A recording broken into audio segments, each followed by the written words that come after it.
S N Narayanaswamy ಅವರು ಅವ್ರ senior ಇದ್ದಾರೆ, ಮೂರು ಸಾರಿ MLA ಆಗಿದ್ದಾರೆ.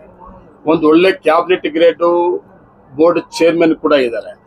ನಾವೆಲ್ಲ ಏನು ಇಲ್ಲದೆ ಇರೋರು ಯಾರಂದ್ರೆ ನಾವಿಬ್ರೆ. KJ 4 ಜನ ಕಾಂಗ್ರೆಸ್ ಅಲ್ಲಿ. ನಮ್ಮಲ್ಲಿ ಪವರ್ ಶೇರಿಂಗ್ ಏನೂ ಆಗಿಲ್ಲ. ನನ್ನ ಗುರಿ ಇರೋದೇನಂದ್ರೆ ಈ ಸಂಸ್ಥೆಯಲ್ಲಿ ಒಳ್ಳೆ ಕೆಲಸ ಮಾಡಿದ್ದೀನಿ. ನಾನು ನಮ್ಮ ರಾಜ್ಯ ನಾಯಕರನ್ನು ರಿಕ್ವೆಸ್ಟ್ ಮಾಡಿರೋದನ್ನ ನಾನು KMFಗೆ ಹೋಗ್ಬೇಕು ಅಂತ ಕೇಳಿದ್ದೀನಿ. KMFಗೆ ಹೋಗ್ಬೇಕಾದ್ರೆ ಸುಮ್ಮನೆ ಹೋಗಕ್ಕಾಗಲ್ಲ, ಇಲ್ಲ ಡೈರೆಕ್ಟರ್ ಆಗ್ಬೇಕು, ಇಲ್ಲಿಂದ ಡೆಲಿಗೇಟ್ ಹೋಗ್ಬೇಕಾಗ್ತದೆ. ಅದರ ಅಧ್ಯಕ್ಷರಾಗಿದ್ದೀನಿ, ಮತ್ತೆ ಡೆಲಿಗೇಟ್ ಆಗಿ ನಾನು KMFಗೆ ಹೋಗ್ತೀನಿ. ನನಗೆ ಅಧ್ಯಕ್ಷರ ಅವಕಾಶ ಬೇಕು ಅಂತೇಳಿ ಕೂಡ ಇದೆ. ನಾನು ಸರ್ಕಾರ ನಮ್ಮ ನಾಯಕರ ಮುಂದೆ ಕೂಡ ಪ್ರಸ್ತಾವನೆ ಇದೆ. ಅದ್ರ ಪ್ರಕಾರ ಇಲ್ಲೇನು ಸೇರುಗಿರೋ ಏನೂ ಆಗಿಲ್ಲ, ಎಲ್ಲ ಒಟ್ಟಿಗೆ ಜೊತೆಲಿ ಹೋಗ್ತೀನಿ. ನನಗೆ ಗೊತ್ತಿಲ್ಲ. ನಾನು ನೋಡಿ, ಎಸ್ ಎನ್ ನಾರಾಯಣಸ್ವಾಮಿ ಅವರು ಅವ್ರ ಸೀನಿಯರ್ ಇದ್ದಾರೆ, ಮೂರು ಸಾರಿ MLA ಆಗಿದ್ದಾರೆ. ಒಂದು ಒಳ್ಳೆ ಕ್ಯಾಬಿನೆಟ್ ಗ್ರೇಡು ಬೋರ್ಡ್ ಚೇರ್ಮನ್ ಕೂಡ ಇದ್ದಾರೆ. ನಾವೆಲ್ಲ ಏನು ಇಲ್ಲದೆ ಇರೋರು ಯಾರಂದ್ರೆ ನಾವಿಬ್ರೆ. KJ 4 ಜನ ಕಾಂಗ್ರೆಸ್ MLA ಇದ್ದು ಜಿಲ್ಲೆಯಲ್ಲಿ. ಒಂದು ಕ್ಯಾಬಿನೆಟ್ ಗ್ರೇಡು ಅವಕಾಶ ಸಿಕ್ಕಿರೋದು ನಾರಾಯಣಸ್ವಾಮಿಗೆ ಇದೆ, ಮತ್ತೆ ನಮ್ಮ ರೂಪಮ್ನವರು ಕೂಡ ಸಿಕ್ಕಿದೆ. ನಾವು ಕೂಡ 2 ಸಾರಿ ಗೆದ್ದಿದ್ವಿ, 3ನೇ ಸಾರಿ ಇರ್ಬೇಕು ನಮ್ಮ ಮುಂಜಾನೆ ಅನ್ಸ್ತದೆ, 2 ಸಾರಿನ ಅವರು ಕೂಡ ಗೆದ್ದಿದ್ದಾರೆ. ನಮ್ಗೇನು ಇಲ್ಲ. ಇದೇನು ನಾನು ಎಲೆಕ್ಷನ್ ಫೇಸ್ ಮಾಡಿರೋದು. ಇದು ಎಲೆಕ್ಷನ್ ಮಾಡಿ ಮೆಜಾರಿಟಿ ಡೈರೆಕ್ಟರ್ ಮೇಲೆ ನಾನು ಇಲ್ಲಿ ಅಧ್ಯಕ್ಷ ಆಗ್ತಾ ಇದ್ದೀನಿ. ನನಗೆ ಮುಖ್ಯಮಂತ್ರಿಗಳು, ಉಪಮುಖ್ಯಮಂತ್ರಿಗಳು, ನಮ್ಮ ಮಂತ್ರಿಗಳು KMFಗೆ ನಾನು ಪ್ರಸ್ತಾವನೆ ಮಾಡಿದಾಗ ಮೊದಲೇ ಅವಧಿಯಲ್ಲಿ ಕೂಡ ನಮ್ಮ ಭೀಮಾ ನಾಯಕರು ಮಾಡಿದ ಸಂದರ್ಭದಲ್ಲಿ ನಾನು ರಿಕ್ವೆಸ್ಟ್ ಮಾಡಿದಾಗ 1 ವರ್ಷ ಬಿಡಿ, ಸೋತಿದ್ದಾರೆ, 1 ವರ್ಷ ಆದ್ಮೇಲೆ ನಿನ್ನೆ ಮಾಡ್ತೀನಿ ಅಂತ ಹೇಳಿದ್ರು. ಅದ್ರ ಪ್ರಕಾರ ನಾನು ಒಪ್ಕೊಂಡಿದ್ದೆ. ಇವತ್ತು ನಂದೇನಂದ್ರೆ ಈ ಸಂಸ್ಥೆಯಲ್ಲಿ ಅಧ್ಯಕ್ಷ ಮಾಡಿದರೆ ಸರ್ಕಾರನೂ ಸಪೋರ್ಟ್ ಮಾಡಿದೆ, ನಾಯಕರು ಸಪೋರ್ಟ್ ಮಾಡಿದೆ, ಮುಖ್ಯಮಂತ್ರಿಗಳೆಲ್ಲ ಜೊತೆಗೆ ನನ್ನ ನಿರ್ದೇಶಕರುಗಳು ನನಗೆ 8 ಜನ ಸಪೋರ್ಟ್ ಕೂಡ ಮಾಡಿ ನಾನು ಅಧ್ಯಕ್ಷರಾಗಿದ್ದೀನಿ. ನಂದೇನಂದ್ರೆ ಮುಂದಿನ ದಿನದಲ್ಲಿ ಹೈಕಮಾಂಡ್ ನಮ್ಮ ಮುಖ್ಯಮಂತ್ರಿಗಳು ಏನು ತೀರ್ಮಾನ ತಗೊಳ್ಳೋದು ಬದ್ಧವಾಗಿದ್ದೀನಿ. ನನಗೆ KMFಗೆ ಹೋಗ್ಬೇಕು ನನ್ನ ಆಸೆ ಇದೆ.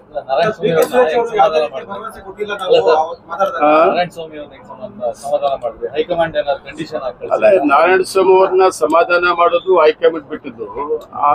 ನಮ್ಗೆ ಕಂಡೀಷನ್ಸ್ ಈ ತರ ಎಲ್ಲೂ ಕೂಡ ಆಗಿಲ್ಲ, ನೆನ್ಪಿಟ್ಕೊಡ್ರಿ. ಯಾವುದು ಕಂಡೀಷನ್ಸ್ ಆಗಿಲ್ಲ. ನೋಡಪ್ಪ, KMFಗೆ ನನ್ನ ಮಾಡ್ತೀನಿ ಅಂತ ಹೇಳಿದ್ದಾರೆ. ನಾನು KMFಗೆ ಏನಾದ್ರು ಹೋಗ್ಬೇಕಾದ್ರೆ ಇಲ್ಲಿ ಅಧ್ಯಕ್ಷರಾಗೋ ಜೊತೆಗೆ ಡೆಲಿಗೇಟ್ ಕಡ್ಡಾಯವಾಗಿ ಹೋದ್ರೆ ಮಾತ್ರ KMF ಅಲ್ಲಿ ನಾನು ಕೇಳಬಹುದು. ಏನಪ್ಪ, ಇದು ನನಗೆ ಎಲ್ಲಿ ಕೂಡ ನಿಮ್ಮ ಕಂಡೀಷನ್ನು ನೀವು ಅಧ್ಯಕ್ಷರಾಗಿ ಇಲ್ಲ ಡೆಲಿಗೇಟ್ ಇನ್ನೊಬ್ರು ಕೊಡಿ ಅಂತ ನನ್ನ ಹೈಕಮಾಂಡ್ ನಮ್ಮ ನಾಯಕರಿಗೆ ಯಾರು ನನ್ನ ಹತ್ರ ಮಾತಾಡಿಲ್ಲ. ಅಂತ ಸಂದರ್ಭ ಕೂಡ ಅದಲ್ಲ. ಈಗ ಟೋಟಲ್ ಸ್ಟೇಟ್ ಅಲ್ಲಿ ಎಲ್ಲಾ ಒಕ್ಕೂಟಗಳು ಎಲೆಕ್ಷನ್ ನಡೆದ ಮೇಲೆ KMF ಎಲೆಕ್ಷನ್ ನಡೀತದೆ. KMF ಎಲೆಕ್ಷನ್ ನಡೆದ ಟೈಮಲ್ಲಿ KMF ಇಂದ ಲೆಟರ್ ಬರ್ತದೆ, ನಿಮ್ಮ ಇದರಿಂದ ಡೆಲಿಗೇಟ್ ಕಳಿಸ್ಕೊಡಿ ಅಂತ, ನಿಮ್ಮ ಒಕ್ಕೂಟದಿಂದ ಒಂದು ಡೆಲಿಗೇಟ್ ಕಳಿಸಿ ಅಂತ ಅವಾಗ ಬರ್ತದೆ. ಅವತ್ತು ಆಡಳಿತ ಮಂಡಳಿ ಏನಿದ್ವಿ ನಾವು, ಆಡಳಿತ ಮಂಡಳಿ ನಿರ್ದೇಶಕರು ಏನಿದ್ವಿ, ನಮ್ಮ ಒಕ್ಕೂಟದಿಂದ KMFಗೆ ಯಾರ ಡೆಲಿಗೇಟ್ ಹೋಗ್ಬೇಕಾಗ್ತದೆ ತೀರ್ಮಾನ ತಗೊಳ್ಳೋದು ಆಡಳಿತ ಮಂಡಳಿ. ಹೌದು, ಕಾಂಗ್ರೆಸ್ MLA ಅಲ್ವಾ, ಅವ್ರ ಸಪೋರ್ಟ್ ಇಲ್ವಾ? ಏನು ಮೆಜಾರಿಟಿ ಇತ್ತಲ್ಲ, ಅವ್ರೇನು ಬೇರೆ ಕೆಲಸ ಇರ್ಬೋದು, ಅವ್ರು ಗೈರಾಜರಾಗಿರ್ಬೋದು. ಯಾಕೆ ಗೈರಾಜ ಹೇಳಿದಿನಲ್ಲ, ಕಾಂಗ್ರೆಸ್ ಶಾಸಕರು ಅಂತ. ಇಲ್ಲಿ ನನ್ನ ಪಕ್ಕದಾಗಿದ್ರು ಮಂಜಣ್ಣ ಹೆಸರು ಹೇಳಿದೆ, ಈ ಪಕ್ಕದಾಗಿದ್ರು ಅನಿಲ್ ಹೆಸರು ಹೇಳಿದೆ. ನನ್ನ ಕಾಂಗ್ರೆಸ್ ಶಾಸಕರು ಅಂದ್ರೆ ಯಾರು? ಎಕ್ಸ್ಟ್ರಾರನವರೇನು? ನಾರಾಯಣಸ್ವಾಮಿ ರೂಪಮ್ನ ಬಿಟ್ಟ ಮೇಲೆ ಸಮೃದ್ಧಿ ಮುಂಜು ಕಾಂಗ್ರೆಸ್ ಇಲ್ಲ. ಡೈರೆಕ್ಟ್ಗಳು ಅವ್ರಿಗೆ ಏನು ಕಾರಣ ಏನು ನನ್ಗೆ ಗೊತ್ತಿಲ್ಲ. ಎಲ್ಲರಿಗೂ ಕೂಡ ಇದಿದೆ. ನೋಡಿ, ಇಲ್ಲಿ ಏನು ಮಾಡೋದೇನು ಬಾಕಿ ಇಲ್ಲ. ಸಮಸ್ಯೆ ನಡೆಸ್ಕೊಂಡು ಹೋಗ್ಬೇಕಷ್ಟೇ. ಇಲ್ಲಿ ಸಮಸ್ಯೆ ನಡೆಸ್ಕೊಂಡು ಹೋಗ್ಬೇಕು. ಎಲ್ಲರೂ ಒಟ್ಟಿಗೆ ಕೂತು ಒಳ್ಳೆ ಒಳ್ಳೆ ತೀರ್ಮಾನ ತಗೊಂಡು ಸಮಸ್ಯೆ ನಡೆಸ್ಕೊಂಡು ಹೋಗ್ಬೇಕು, ಕೆಲಸ ಮಾಡ್ಬೇಕಾಗ್ತದೆ.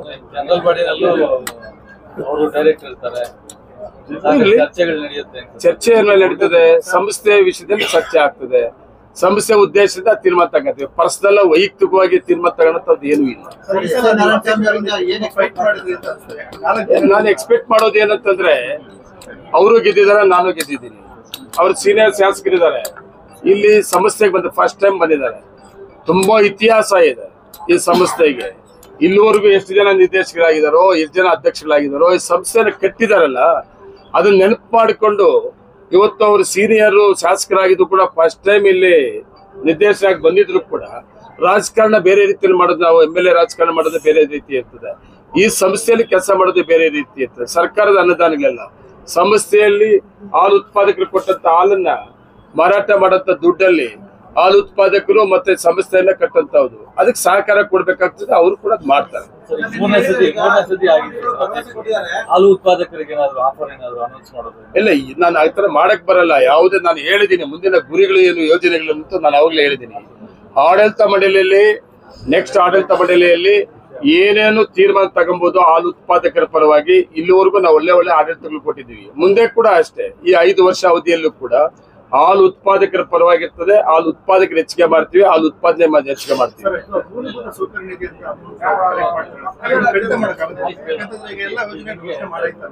ಅಲ್ಲ, ಈಗ ನಮ್ಮಲ್ಲಿ ಈಗ ಯೋಜನೆಗಳು ಅವಾಗಲೇ ಹೇಳಿದೀನಿ, ಅವೆಲ್ಲ ಕಂಪ್ಲೀಟ್ ನನ್ನ ಪ್ರಕಾರ 5-6 ತಿಂಗಳಲ್ಲಿ ಎಲ್ಲ ಕಂಪ್ಲೀಟ್ ಎಲ್ಲ ಯೋಜನೆ ಮುಗ್ದೋಗ್ತದೆ. ಮತ್ತೆ ನಮ್ಗೆ ತುಂಬಾ ಉಳಿತಾಯ, 4 ಬಿಲ್ಲು ಉಳಿತಾಯ ಆಗ್ತದೆ, ವೇಸ್ಟೇಜ್ ನಮ್ಗೆಲ್ಲ ಆಗ್ತದೆ, ಅದು ಉಳಿತಾಯ ಆಗ್ತದೆ. ಇದೆಲ್ಲ ಹಾಲು ಉತ್ಪಾದಕರಿಗೆ ಹೆಚ್ಚಿಗೆ ದರವನ್ನ ಕೊಡುತ್ತವ್ದು ತೀರ್ಮಾನ ತಗೊಂತೀವಿ. ಬೇರೆ ಹೊಸದಾಗಿ ಪ್ರಾಜೆಕ್ಟ್ ಯಾವ್ದು ಮಾಡೋಕ ಅಂತವ್ದೇನು ಇಲ್ಲ ನಮ್ಮ ಮುಂದೆ. ಯಾವ್ದು ನೋಡಿ, ಮೂಲಭೂತ ಸೌಕರ್ಯ ನೆನಪು ಮಾಡಿದ್ರೆ ಒಂದು ನೆನಪು ಮಾಡ್ಕೋಬೇಕಾಗ್ತದೆ. ನಾನು ಇವತ್ತಿಲ್ಲ, ಅವ್ರು ರಿಟೈರ್ಡ್ ಆಗಿದ್ದಾರೆ. ನಾನು ಫಸ್ಟ್ ಟೈಮ್ ಅಧ್ಯಕ್ಷನಾಗಿದ್ದಾಗ ನಾನು ಎಷ್ಟು ದಿನ ಇರ್ತೀನಿ ಸಂಸ್ಥೆಯಲ್ಲಿ ಏನೇನು ಮಾಡಬಹುದು ಅಂತ ಯೋಚನೆ ಮಾಡ್ತಾ ಇದ್ದೆ ನಾನು. ಅವಾಗ MD ಸ್ವಾಮಿ ಅಂತ ಒಬ್ಬ MD ಇದ್ರು.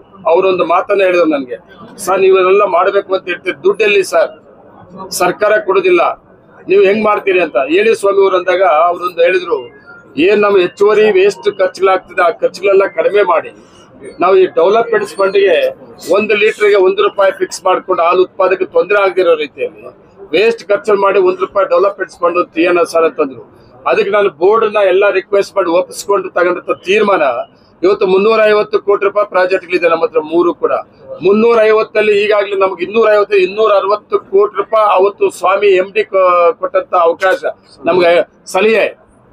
ಇವತ್ತು ನಾವು ಸಾಲಕ್ಕೆ ಹೋಗದೆ, ಸಾಲದ ಭಯ ಇಲ್ಲದೆ ಈ ಕರ್ನಾಟಕ ರಾಜ್ಯದಲ್ಲಿ 350 ಕೋಟಿ ಪ್ರಾಜೆಕ್ಟ್ಗಳನ್ನ ಯಾವ ಒಕ್ಕೂಟ ಕೂಡ ಸಾಲಕ್ಕೆ ಹೋಗದೆ ಮಾಡಿಲ್ಲ. ಇಲ್ಲೂ ನಾವು ಸಾಲ ಮಂಜೂರು ಮಾಡ್ಕೊಂಡಿದ್ವಿ NDDB ಇಂದ, ಇನ್ನೂ ಸಾಲವನ್ನ ಟಚ್ ಮಾಡಿಲ್ಲ ನಾವು. ಏನು ನಮ್ಮ 250 ಕೋಟಿ ದುಡ್ಡಿತ್ತು, ಆ ದುಡ್ಡಲ್ಲೇ ಈ 3 ಯೋಜನೆಗಳನ್ನ ಮುಂದುವರಿಸಿಕೊಂಡಿದ್ದೀವಿ ನಾವು. ಇಂಥ ಯೋಜನೆಗಳನ್ನ ತಗೊಂಡಿರೋದ್ರಿಂದ ಉಳಿತಾಯ ಆಗುವಂತದ್ದೇನಿದ್ರು ಕೂಡ ಹಾಲು ಉತ್ಪಾದಕರಿಗೆ ಹೆಚ್ಚುವರಿ ದರವನ್ನ ಕೊಡುತ್ತ ತೀರ್ಮಾನ ತಗೊಂಡಿದ್ದಾರೆ. ಮುಖ್ಯಮಂತ್ರಿಗಳು ನನಗೆ ಭರವಸೆ ಕೊಟ್ಟಿದ್ದಾರೆ, ಡೆಲಿಗೇಟ್ ಮಾಡಿ ಕಳಿಸ್ತೀನಿ ಅಂತ ಹೇಳ್ಬಿಟ್ಟು KMFಗೆ ಅಂತ ಒಂದು. ಮತ್ತೆ ಯಾವುದೇ ಕಾರಣಕ್ಕೂ ಈಗ ದುಡ್ಡೋಗಿ ಗೌರವ ಕೊಟ್ಟು ನಾನು ನಾಳೆ ನಾಮಿನೇಷನ್ ಮಾಡಕ್ಕೆ ಹೋಗ್ತಾ ಇಲ್ಲ. ಇನ್ನೊಂದೇನಂದ್ರೆ ಕೋಮಲಲ್ಲಿ ನಡೆದಿರುವಂತ ಏನು ಹಗರಣಗಳಿದಾವೆ ಅದನ್ನ ಯಾವುದೇ ಕಾರಣಕ್ಕೂ ರಾಜ್ಯ ಪ್ರಶ್ನೆ ಇಲ್ಲ, ಅದನ್ನು ತನಿಖೆ ಮಾಡ್ತೀವಿ ಅಂತ ಹೇಳಿದ್ದಾರೆ. 2 ವಿಚಾರಗಳು ಪ್ರತಿಯೊಂದು ಸಂದರ್ಭದಲ್ಲೂ ಕೂಡ ನಾರಾಯಣಸ್ವಾಮಿ ಹೇಳಿಕೆಯನ್ನು ಸ್ವಾಗತ ಮಾಡ್ತಾ ಇದ್ದೀನಿ ನಾನು. ಈಗ ನೀವು ಹೇಳಿದಲ್ಲ ಕಂಡೀಷನ್ ನನ್ನ ಮುಂದೆ ಎಲ್ಲಿ ಆಗಿಲ್ಲ, ನಮ್ಮ ನಾಯಕರ ಮುಂದೆ, ನಮ್ಮ ಶಾಸಕರಿಗೆ ಇಬ್ಬರಿದ್ದಾರೆ ಇಲ್ಲಿ, ನಮ್ಮ ಶಾಸಕರ ಮುಂದೆ ಎಲ್ಲೂ ಕೂಡ ತೀರ್ಮಾನಗಳಾಗಿಲ್ಲ. ನಮ್ಮ ನಾಯಕರು ರಮೇಶ್ ಕುಮಾರ್ ಅನ್ನೋರು ಇದ್ದಾರೆ, ಮತ್ತೆ 2 MLAಗಳಿದ್ದಾರೆ, ನಜೀರ್ ಅಹಮದ್ ಅನ್ನೋರಿದ್ದಾರೆ. ಎಲ್ಲೂ ಕೂಡ ಈ ತೀರ್ಮಾನಗಳು ಎಲ್ಲೂ ಆಗಿಲ್ಲ. ನನ್ಗೆ ಗೊತ್ತಿಲ್ಲಪ್ಪ, ಅವ್ರಿಗೆ ಯಾರು ಹೇಳೋರು ಗೊತ್ತಿಲ್ಲ. ಅದೊಂದು ಕಡೆ ಆದ್ರೆ ತನಿಖೆ ಬಗ್ಗೆ ಇವೆಲ್ಲ ಕೇಳಿ ನನ್ನಂತೂ ರಾಜ್ಯದಲ್ಲಿ ನಾನು ಮಾಡಿರೋಂತ ಇಲ್ಲಿ ಡೆವಲಪ್ಮೆಂಟ್ಸ್ ಇವತ್ತು ನನ್ನ ಇನಾಮಿನೇಷನ್ ಮಾಡಿದ್ದಾರೆ. ಇವತ್ತು ಸೀನಿಯರ್ ಅಸಿಸ್ಟೆಂಟ್ ನಿರ್ದೇಶಕರಿದ್ರು ಕೂಡ ಇವತ್ತು ನಮ್ಮ ರಾಜ್ಯ ನಾಯಕರಿಂದ, ನಮ್ಮ ಜಿಲ್ಲಾ ನಾಯಕರಿಂದ, ನಮ್ಮ ನಿರ್ದೇಶಕರಿಗೆಲ್ಲ ಎಲ್ಲರೂ ಕೂಡ ನಂಜೇಗೌಡರು ಮುಂದುವರಲಿ ಅಂತ ನನಗೆ ಅವಕಾಶ ಮಾಡಿಕೊಟ್ಟಿದ್ದಾರೆ. ಮಾಡಬಾರ್ದಂತ ಮಾಡಿದ್ರೆ ಹಗರಣಗಳು ಮಾಡಿದ್ರೆ ಇವತ್ತು ನಾನು ನಿರ್ದೇಶಕನಾಗಿ ಇನಾಮಿನೇಷನ್ ಆಗ್ತಾ ಇರ್ಲಿಲ್ಲ. ಇವತ್ತು ನಮ್ಮ ನಾಯಕರಲ್ಲಿ ಧೈರ್ಯವನ್ನು ಪಕ್ಕದಲ್ಲಿ ಕೂತಿದಾರಲ್ಲ, ಇವ್ರು ಯಾರು ಸಹಕಾರ ಕೊಡ್ತಾ ಇರ್ಲಿಲ್ಲ. ನಾನು ಇವತ್ತು 3ನೇ ಅವಧಿಗೆ ನಾನು ಅಧ್ಯಕ್ಷನಾಗಿದೆ ಅಂತ ಹೇಳ್ತಾ ಇದ್ದೀನಲ್ಲ, ಈ ಅಧ್ಯಕ್ಷನ ಅವಧಿ ಕೂಡ ನನಗೆ ಅವಕಾಶ ಸಿಗ್ತಾ ಇರ್ಲಿಲ್ಲ. ತನಿಖೆ ಮಾಡ್ತೀನಿ ಅನ್ನೋದು ನಾನು ಸ್ವಾಗತ ಬಯಸ್ತಾ ಇದ್ದೀನಿ. 2 ಸಾರಿ ವಿಧಾನಸಭೆಯಲ್ಲೂ ಕೂಡ ಎಲೆಕ್ಷನ್ ಹಾಕಿದ್ದಾರೆ, ಅದಕ್ಕೂ ರಿಪ್ಲೈ ಬಂದಿದೆ. ಈಗ ತನಿಖೆ ಅಲ್ಲ, 5 ವರ್ಷ ನನ್ನ ಆಡಳಿತ ಮಂಡಳಿಯಲ್ಲಿ ಎಷ್ಟು ಜನ ನಿರ್ದೇಶಕರಿದ್ವೋ ಅದು ನಾವೆಲ್ಲರೂ ಕೂಡ ಇವತ್ತು ಗೆದ್ದಿರ್ಬೋದು, ಕೆಲವು ಸೋತೋಗಿರ್ಬೋದು, ಎಲ್ಲರೂ ಕೂಡ ಸ್ವಾಗತ ಮಾಡ್ತೇವೆ. ನಾವು ಒಂದೇ ಒಂದು ನಮ್ಮ ಆಡಳಿತ ಮಂಡಳಿ ತಗೊಂಡಂತ ತೀರ್ಮಾನ ಯೋಜನೆಗಳು. ಇನ್ನೊಂದು ಜನರಲ್ ಬಾಡಿ ನೋಡಿದಿರಲ್ಲ, ಜನರಲ್ ಬಾಡಿಗೆ ಬರುತ್ತವ್ದು ಯಾರು? ಹಾಲು ಉತ್ಪಾದಕ. ನೆನಪಿಲ್ವಾ? 90% ನಾವೇನಾದ್ರೂ ಮಾಡಬಾರ್ದು ಮಾಡಿದ್ರೆ ಆ ಸ್ಟೇಜ್ ಅಲ್ಲಿ ಹತ್ರಕ್ಕೆ ಬರ್ಸ್ತಾರಲ್ಲ, ನಮ್ನ ಓಡಿಸೋರು, ನಮ್ನ ನಡೀರಿ ಸಾಕು ನೀವು ಮಾಡಿರೋದು ಘನ ಕಾರ್ಯಗಳು ಅಂತ. ನಮ್ಮ ಹಾಲು ಉತ್ಪಾದಕರ ಸಹಕಾರ ಸಂಘಗಳು ನಮ್ಮ ಆಡಳಿತವನ್ನ 2 ಜಿಲ್ಲೆಯ, ಅವತ್ತು ವಿಶೇಷ ನಮ್ಮ ಜಿಲ್ಲೆಯ ಎಲ್ಲ ಹಾಲು ಉತ್ಪಾದಕರ ಸಹಕಾರ ಸಂಘಗಳು ಹಾಲು ಉತ್ಪಾದಕರ ಪರ ಇದ್ದಾರೆ, ನಾಯಕರ ಪರ ಇದ್ದಾರೆ.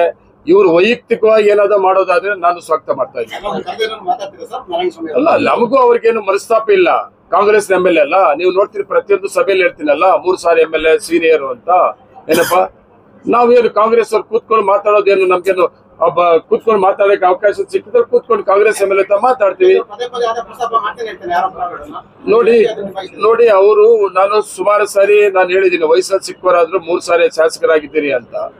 ಅವ್ರು ಕೆಲವಲ್ಲ ನಾನು ಒಳ್ಳೆ ಸ್ನೇಹಿತರಾಗಿದ್ರೆ ಯಾರಾದ್ರೂ ಸ್ನೇಹಿತರು ಯಾರನ್ನ ಹೇಳಿದಾಗ ನಾವು ಅದು ಅಕ್ಸೆಪ್ಟ್ ಮಾಡ್ಬೇಕಾದ್ರೆ ಯೋಚನೆ ಮಾಡ್ಬೇಕಾಗ್ತದೆ. ಅವ್ರು ಯಾಕೋ ಏನೋ ಮಾಡ್ತಾ ಇಲ್ಲ, ಹೈಕಮಾಂಡ್ ಇದೆ, ನಾವು ಅದ್ರ ಬಗ್ಗೆ ಏನೋ ಮಾತಾಡಕ್ ಹೋಗುದಿಲ್ಲ. ನಾವು ಕೊಟ್ಟರೆ ಜವಾಬ್ದಾರಿನ ತುಂಬಾ ಜವಾಬ್ದಾರಿಯುತವಾಗಿ ನಂಬಿಕೆ ಉಳಿಸ್ಕೊತೀವಿ. ನಾಳೆ ಬೆಳಿಗ್ಗೆ ಮುಖ್ಯಮಂತ್ರಿ ನಮ್ಮನ್ನ ಕರೆದಿಲ್ಲ, ಕರೆದ್ರೆ ನಾವು ಹೋಗ್ತೀವಿ. ಹೈಕಮಾಂಡ್ ಮುಖ್ಯಮಂತ್ರಿಗಳು ನಮ್ಗೆ ವಿಶೇಷವಲ್ವಾ, ನಮ್ಮ ಪಕ್ಷ ಅಧ್ಯಕ್ಷರು, ನಮ್ಮ ಜಿಲ್ಲಾ ಮಂತ್ರಿಗಳು ಏನಾದ್ರು ಕರೆದ್ರೆ ಹೋಗ್ತೀವಿ. ಅವ್ರು ಏನ್ ಹೇಳ್ತಾರೋ ನಾವು ಕೇಳ್ತೀವಿ. ಅದು ಸರ್ಕಾರದ ಮುಂದೆ ಇದೆ, ಸರ್ಕಾರ ಮುಖ್ಯಮಂತ್ರಿ ತೀರ್ಮಾನ ತಗೊಳ್ಳೋದು, ಅದು ನನಗೆ ಬರೋದಿಲ್ಲ. Thank you.